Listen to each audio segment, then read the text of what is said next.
Olá a todas e a todos, tudo bem com vocês? Tava de saco cheio hoje, mas aí eu ganhei um chocolate. E aí eu pensei, vou lá gravar a aula. E aqui estou eu.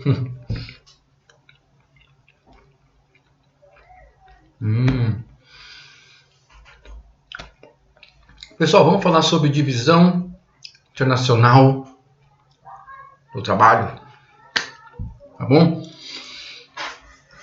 Divisão internacional do trabalho, ou DIT, é uma coisa muito falada. O trabalho é uma coisa muito falada, não é muito além da disciplina de geografia, né? Vocês têm sociologia, com certeza vocês veem a questão do trabalho lá de um jeito muito mais aprofundado, inclusive, do que a geografia vai mostrar para vocês.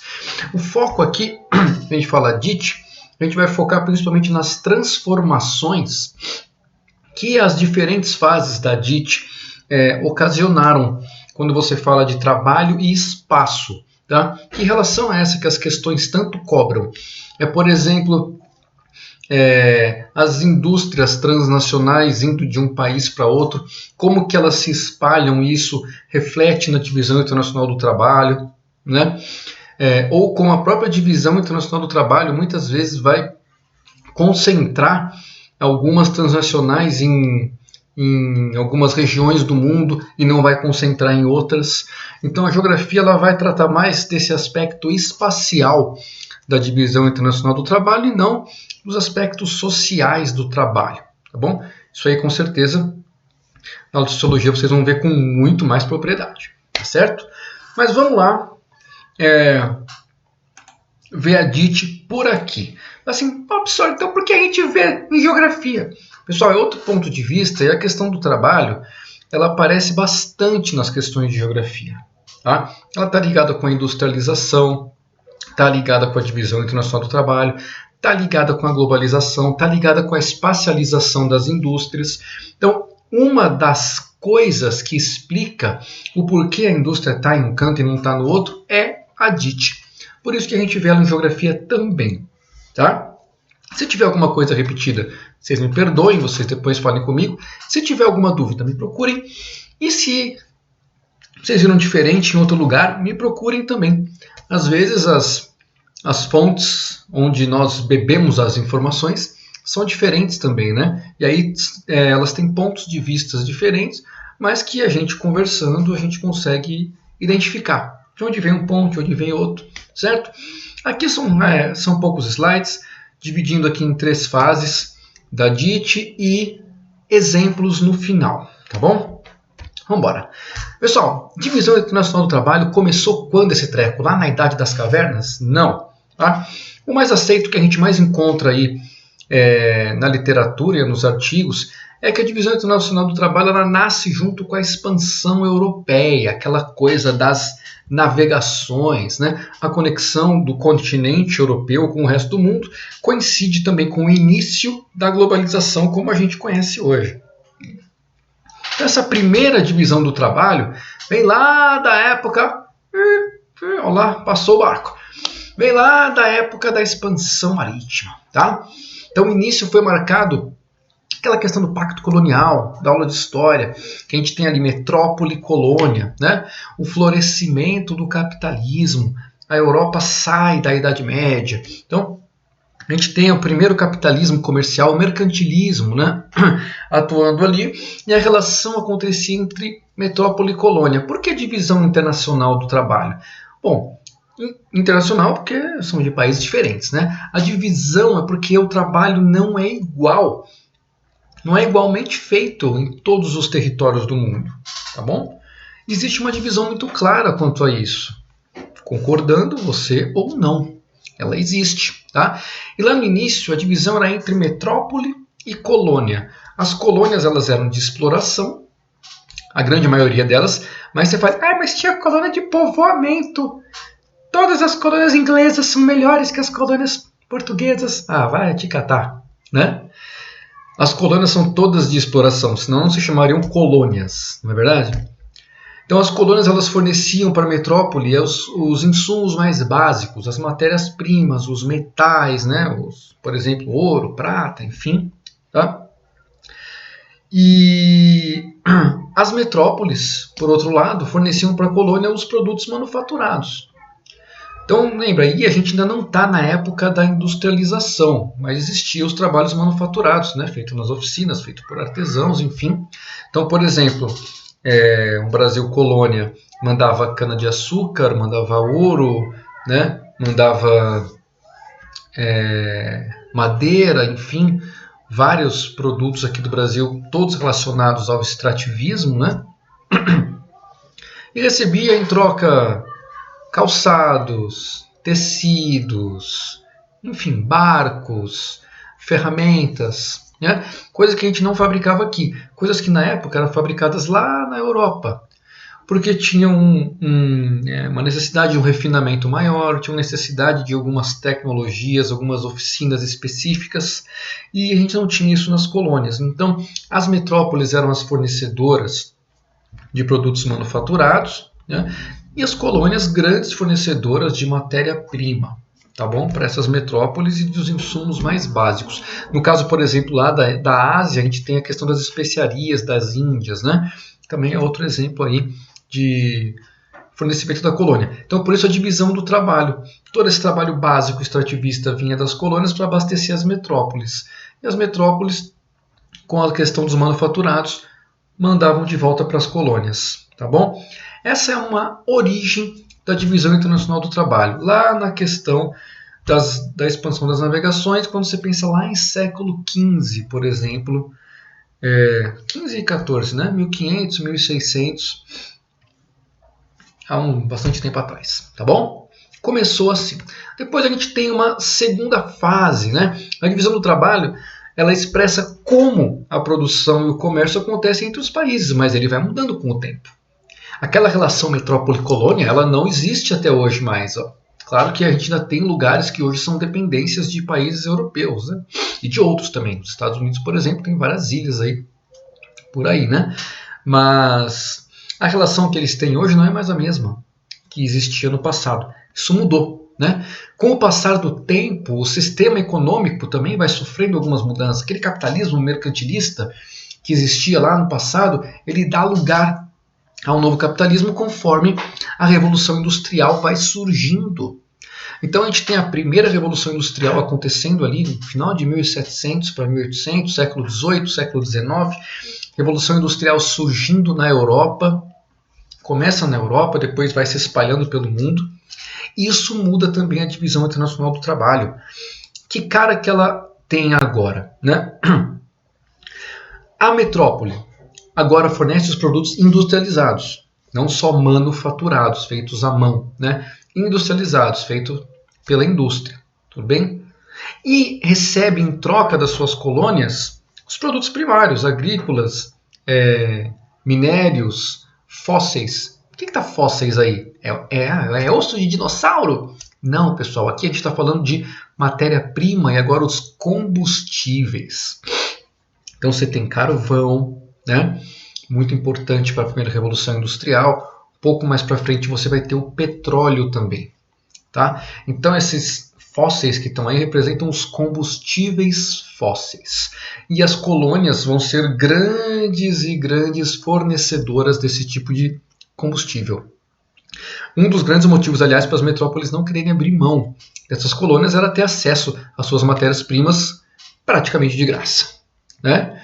Ou então pagando muito pouco por esse comércio, um preço muito abaixo do que deveria ser pago.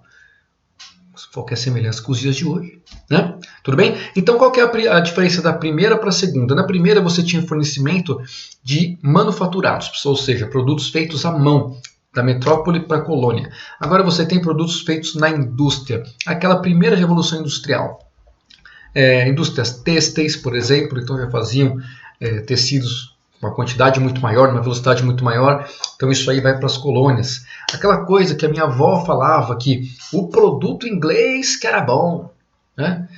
O tecido inglês, essa bolsa é inglesa. Porra. Pois é, vó, passou, agora é tudo da China, né?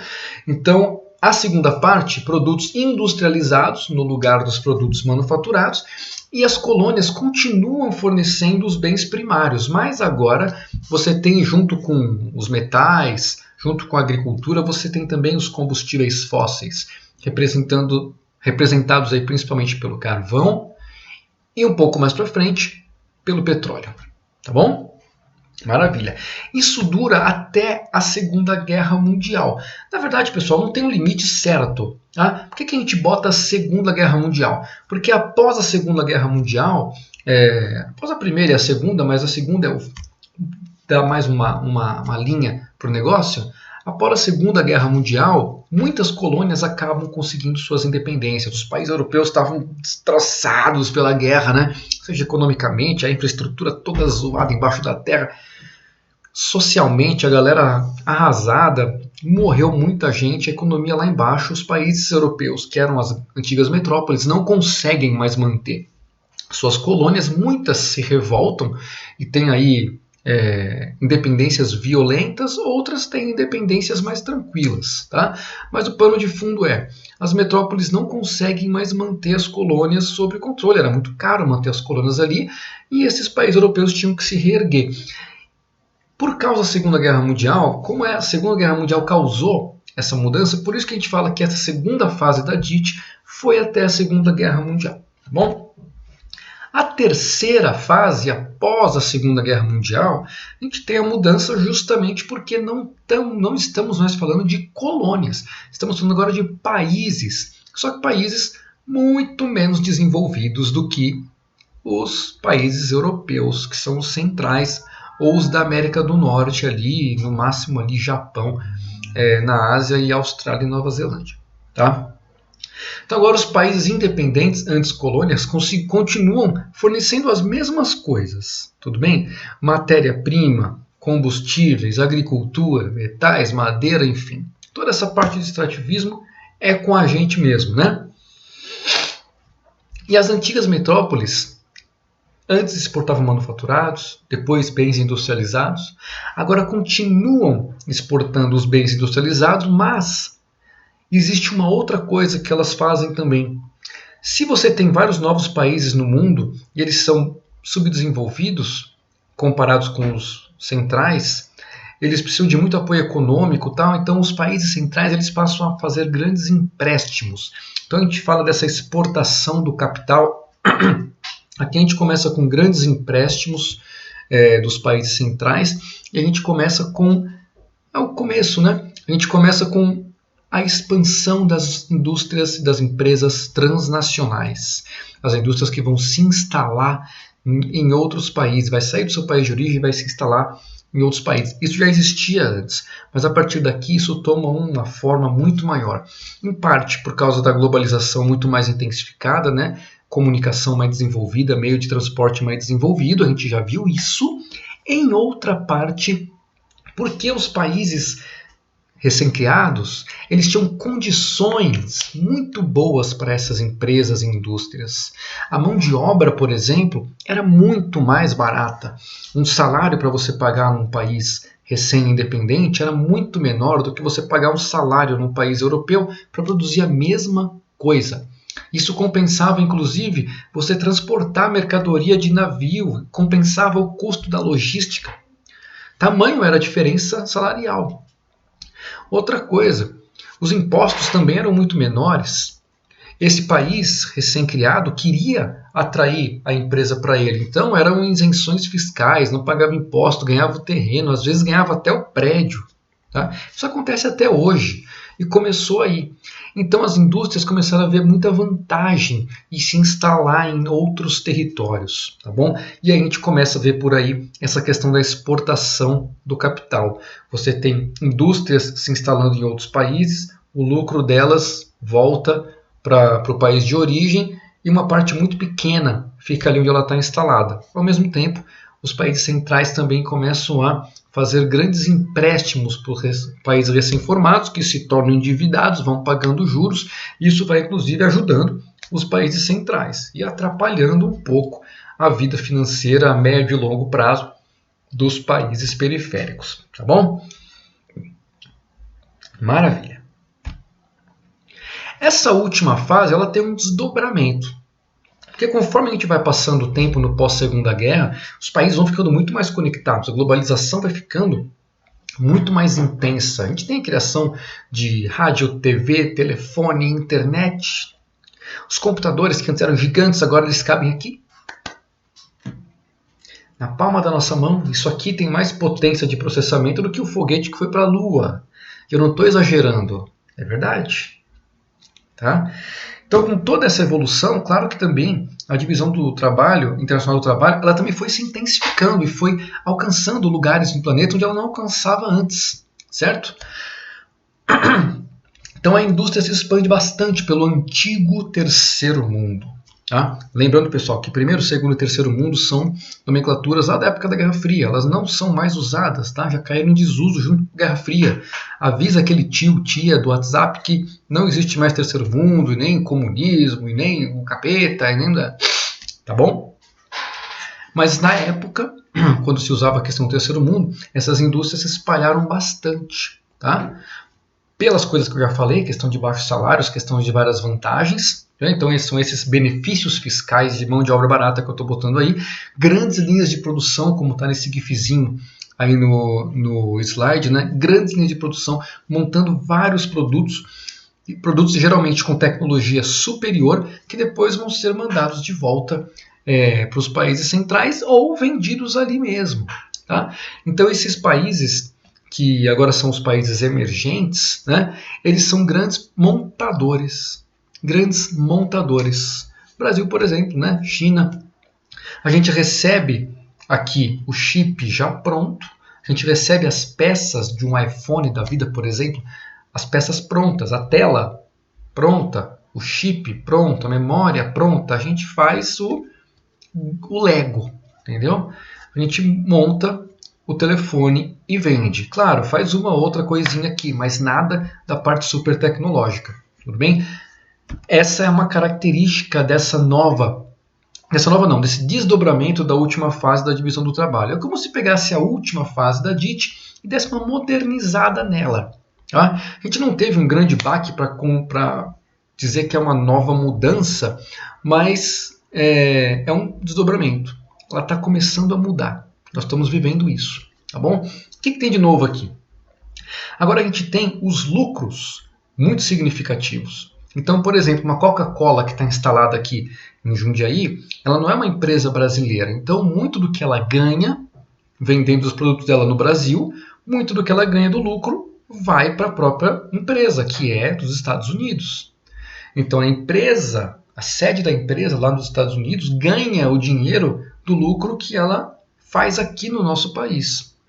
Uma parte fica aqui, claro, ela vai gerar empregos aqui para a gente, mas o grande lucro da empresa vai para lá. Isso que a gente fala de remessas de lucros. Bom, o que são os royalties? Os royalties é uma porcentagem que você paga para usar algum produto que não foi você que inventou. Então, por exemplo, eu quero fabricar esse chocolate maravilhoso aqui. Né? Só que eu não tenho a fórmula, eu não inventei, mas eu quero fabricar. Tem que pagar um royalty para a empresa que criou. Eu quero pegar um livro que foi escrito por outro autor, quero publicar aqui no Brasil. Quero traduzir. Tem que pagar um royalties, que é uma porcentagem por autor. Tá? Então os royalties começam a ter um impacto muito grande porque você tem vários desenvolvimentos de tecnologias novas, de softwares, por exemplo, né? Programas de computador e várias outras coisas que elas começam a tomar um alcance mundial. Só que uma pessoa só inventou um remédio, por exemplo. Né? Um laboratório inventou, mas tem um alcance mundial. A informação agora vai para o mundo todo. A logística consegue levar para o mundo todo. Um laboratório inventou, o que ele faz? Você quer produzir o meu remédio? Então você tem que me dar uma porcentagem. Então você vai ganhando em cima da produção dos outros sem fazer nada. Né? Claro que você fez no desenvolvimento, mas depois você fica vários anos aí ganhando em cima do seu produto. Esse é o tal do royalty, tá bom? Investimentos que os países centrais, principalmente, fazem nas economias emergentes. Tá? Então pode ser investimentos especulativos, só para conseguir algum tipo de lucro, ou investimentos produtivos. Um dos grandes exemplos que a gente tem agora é a China. investindo bastante nos países africanos, entrando bastante nesses países, construindo infraestruturas, estradas, pontes, aeroportos, portos, enfim. Tá? E aí vai construindo e investindo nesses países em troca de benefícios, em alguns contratos, né? Em troca de, quando o país for fazer alguma compra da China. Então é claro que nada é feito de graça, tudo bem? Empréstimos, que a gente já comentou, né? Então muitas vezes os empréstimos saem dos países centrais ou de alguns órgãos internacionais comandados por esses países ou por algumas empresas, e aí vão para os países mais pobres que ficam pagando o empréstimo e os juros durante muito tempo, tá bom? E patentes são parecidos com os royalties, né? O royalty é quando você paga, né, aquela porcentagem para você poder usar. A patente é a propriedade intelectual do produto. Tá? Eu inventei isso aqui, então eu vou patentear isso aqui. Legal, é meu. Se você quiser usar, você paga o royalty. Tá? Essa que é a diferença entre os dois. Então a gente tem aqui ainda os países emergentes, mas agora os países emergentes já têm uma certa indústria, por exemplo, Brasil, México, África do Sul, tá? Índia. Países emergentes que já têm uma certa indústria, eles exportam os produtos primários ainda desde a época da colônia, tá? Produtos agrícolas, extrativismo com minerais, com combustíveis. O Brasil faz isso até hoje, né? E é um dos grandes trunfos que é passado aí pelo governo, é isso, porque afinal nossa balança comercial é isso, né? Então aqui, ó, os países subdesenvolvidos mandam para os desenvolvidos os produtos primários, alguns produtos industrializados, geralmente com pouco valor agregado. O que é isso? Com pouca tecnologia embutida. Por exemplo, o Brasil compra chip de computador e vende sapato, por exemplo. O chip de computador, ele tem muito mais valor agregado, ele tem muito mais tecnologia embutida, por isso ele vai custar mais. O sapato, ele tem menos valor agregado, então ele vai custar menos, tá bom? Esse é um exemplo, tudo bem? Mas é claro, o Brasil vende alguns produtos com alto valor agregado, mas a quantidade é pequena. A gente vende aviões, por exemplo, né? Temos a Embraer aqui, então é um exemplo só entre vários, tá bom? E o que os desenvolvidos dão para os emergentes, né? Continuam dando os produtos industrializados, mas aí principalmente agora de tecnologia mais desenvolvida. Capital, que é aquilo que eu comentei com vocês. Tem o empréstimo, tem o investimento e tem a tecnologia que aí representa os royalties e as patentes. Tá? Então olha só as fases que a gente passou. Primeira fase, metrópole e colônia. Colônia fornecia os produtos mais básicos e primários. Metrópole fornecia os produtos já preparados, na época manufaturados. Segunda fase, entra a Revolução Industrial. Colônias, dando ainda para as metrópoles os insumos mais básicos, né? Só que agora junto com a questão das matérias-primas para as indústrias, representadas aí principalmente pelos combustíveis fósseis. E as metrópoles dão para a colônia, vendem para as colônias os produtos industrializados. Terceira parte é a que nós estamos agora aqui, né? Pós-Segunda Guerra, você tem as colônias, muitas delas independentes, e aí tem a formação de vários países novos, países subdesenvolvidos, depois emergentes. Esses países, eles continuam fornecendo os insumos mais básicos e recebendo os produtos industrializados. Porém, com o passar do tempo, do desenvolvimento da globalização, comunicação, transportes, esses produtos industrializados eles vão se diversificando, eles vão mudando eles vão vindo junto com eles, vão vindo o capital, que é o empréstimo, o investimento e tal, né?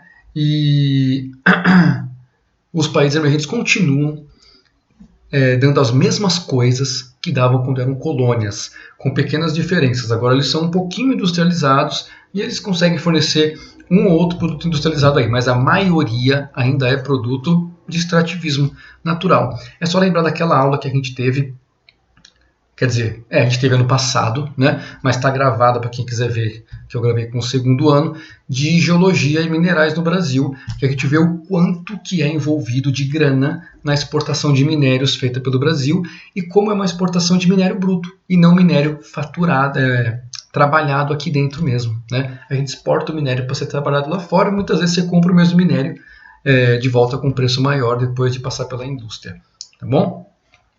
Maravilha! E alguma ideia de como pode ser a próxima fase da divisão internacional do trabalho? Então a gente falou aqui um pouco da espacialização das indústrias, que é uma coisa que vai aparecer bastante nas questões, né? Como as indústrias escolhem determinados locais para se instalar. E depois que a internet estiver totalmente popularizada, uma velocidade super forte, um 5, um 6, um 7G, será que as indústrias vão continuar fazendo esse mesmo movimento? Um exemplo muito legal disso daqui é a Índia. A Índia, que é tida como o novo escritório do planeta, né? Como um dos idiomas lá é o inglês, então eles conseguem se comunicar com várias partes do mundo, principalmente no mundo corporativo, né? Então a Índia, por ter uma força de trabalho muito grande, é um país extremamente populoso, e essa força de trabalho ser muito barata em comparação aos outros países que também falam inglês, então muitos escritórios abrem filiais na Índia para usar essa força de trabalho para, por exemplo, comunicação, atendimento, telemarketing, venda. Então os caras falam inglês mesmo, só que eles cobram muito mais barato, né? Então a Índia, tido como o grande escritório do mundo agora, só é possível acontecer por causa das comunicações desenvolvidas, internet, velocidade boa, estável. E no futuro, como é que será? Será que a gente vai ter uma divisão internacional do trabalho de planeta? Já pensou que loucura? Ah não, na Lua produz isso porque tem essas especificidades. Na Terra a gente faz isso, em Marte a gente faz aquilo. Nunca se sabe, né? Nunca se sabe. Por enquanto, nossa divisão é entre países centrais desenvolvidos economicamente e países periféricos, emergentes ou subdesenvolvidos economicamente. Tá certo? Por enquanto é assim, mas cabe aí a gente pensar, filosofar de como pode ser a próxima fase. E esse gifzinho animado aí com o Google conectando as coisas representa bem do que pode estar por vir por aí. E aqui um exemplo, pessoal. O que a gente pode dizer com exportação do lucro? Esse gráfico aí é do site do Canaltech, distribuição do valor do iPhone em 2010. Olha só, tem uma fábrica aqui em Jundiaí, a Foxconn, que trabalha com iPhone, né? Então eu peguei a do iPhone. Então olha só o gráfico. De 100% aqui da grana girando, 3,5% custo de insumos, mão de obra não chinesa. Pô, dos 100% da grana envolvida, 3,5% é mão de obra não chinesa. 1,8% é a mão de obra chinesa. Bom, se você juntar 3,5 mais 1,8, você vai ter tudo que é gasto com a mão de obra, segundo esse gráfico, né? Então isso aqui vai dar 4,8, vai dar 5,4, tá certo? 5,4% que é gasto aí com mão de obra para montar. Isso em 2010, tá bom, pessoal? Então já tem 10 anos atrás, tá? Custo de insumos materiais, 21% então do custo é em material para você fazer o telefone. Lucros de empresas não identificadas, muitas vezes, quando você pega, não só com o iPhone, né? Você tem ali a lista dos fornecedores, muitos fornecedores não são identificados, pelo menos não são tornados públicos, tá bom? Então o lucro dessas empresas, 5,3%, lucro de empresas sul-coreanas, 4,7%, lucro de empresas japonesas, 0,5%, lucro de empresas de Taiwan, mais 0,5%, empresas europeias, 1,1% e outras empresas americanas, 2,4%. Por que tem outras empresas lucrando na fabricação do iPhone?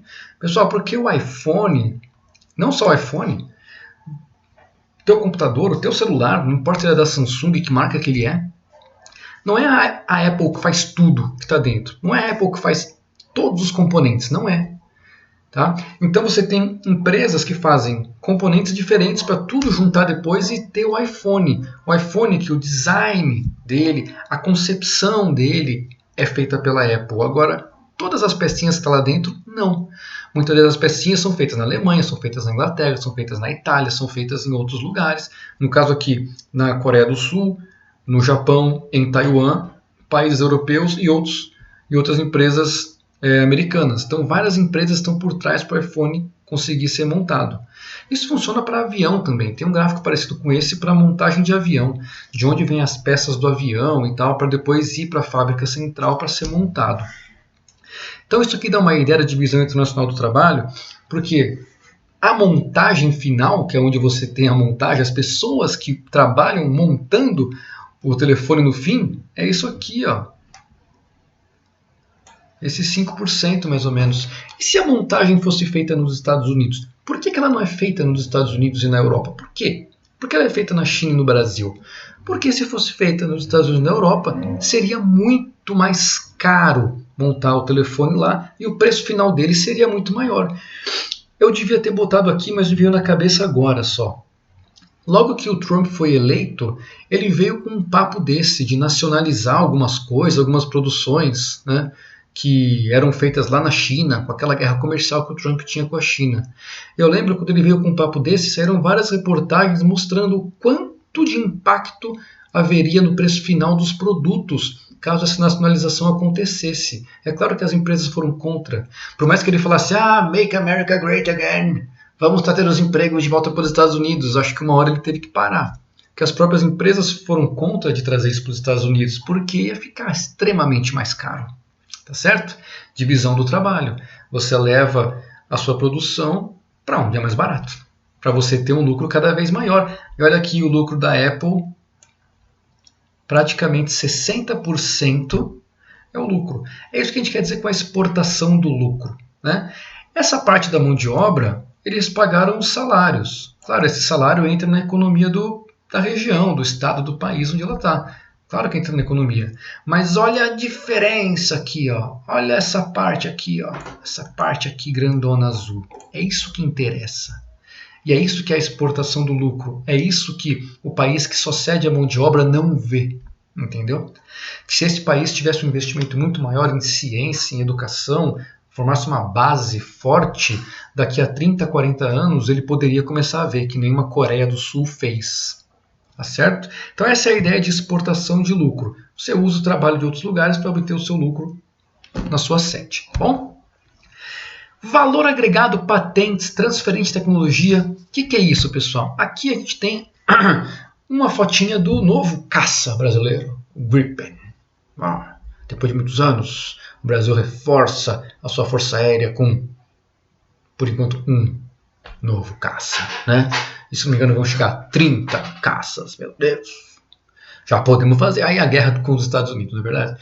30, se não me engano, 36 novos caças. O Brasil não tem tecnologia para construir isso. A gente está comprando da Suécia. Mas aqui entra o caso de transferência de tecnologia dentro da divisão internacional do trabalho. Quando você tem essa divisão, falei para vocês, uma parte que domina muito mais, outra parte domina muito menos, esses países que dominam menos, por exemplo, o Brasil, em alguns ramos, para tentar contornar esse problema, eles montam contratos desse tipo, como foi feito aqui com o avião. Beleza, eu compro o teu avião, mas junto com ele eu não estou comprando só o avião. Eu compro também algumas tecnologias embutidas na aeronave. Então, algumas tecnologias eletrônicas, algumas tecnologias de montagens, que se o Brasil fosse desenvolver sozinho, ia demorar, no caso do Brasil, milhões de anos, né? Que aqui o investimento anda para trás. Mas a gente compra. Então a gente manda para lá engenheiros, técnicos, eles treinam lá, eles voltam aqui e vão multiplicar, a ideia pelo menos é essa, eles vão multiplicar essas tecnologias aqui pelo país. A empresa que fabrica esse avião, no caso a Saab, uma empresa sueca, já abriu uma fábrica no Brasil também para fazer montagem de peça. Então esse intercâmbio de tecnologias é um jeito que os países têm para driblar a sua falta de acesso, tá bom? Isso seria transferência de tecnologia. O que é o valor agregado? Essa curvinha fala muito bem isso, essa smile curve aí, curva do riso. Algumas produções têm um valor agregado muito alto, ou seja, junto com elas, você não está vendendo só aquele material em si. Junto com aquele material tem muito mais coisa ali dentro de tecnologia, de ideias embutidas. E essas tecnologias e ideias, elas custam bastante dinheiro. Então você vê aqui, por exemplo, o que vale menos, o que tem menos valor agregado.